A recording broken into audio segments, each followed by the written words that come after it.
Bienvenue sur Sénégal Live. N'oubliez pas d'abonner pour plus d'infos et d'actualités. La motion de censure est un instrument parlementaire essentiel permettant aux députés de contrôler l'action du gouvernement en place. Au Sénégal, la récente motion de censure déposée contre le gouvernement a ravivé les débats politiques et soulevé des questions sur la stabilité de l'exécutif, le fonctionnement démocratique et l'avenir politique du pays. Cet article explore le contexte, le déroulement et les implications de cette motion de censure. Contexte politique au Sénégal. Le Sénégal est connu pour sa stabilité politique relative en Afrique de l'Ouest, mais comme tout système démocratique, il n'est pas exempt de tensions politiques.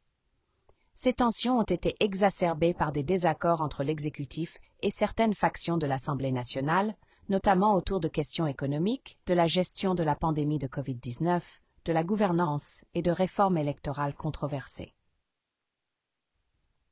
Dans ce climat tendu, l'opposition a utilisé la motion de censure comme moyen de pression sur le gouvernement du Premier ministre, dénonçant ce qu'elle considère être des échecs répétés en matière de gouvernance, de gestion économique et de respect des droits humains.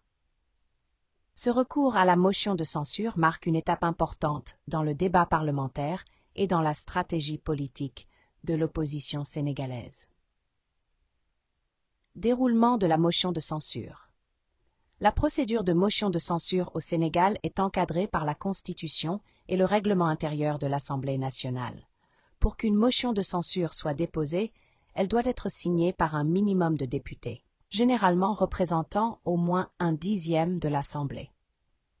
Une fois déposée, la motion est débattue en séance plénière où le gouvernement et les députés peuvent exprimer leur point de vue. Lors du débat récent sur la motion de censure, les députés de l'opposition ont mis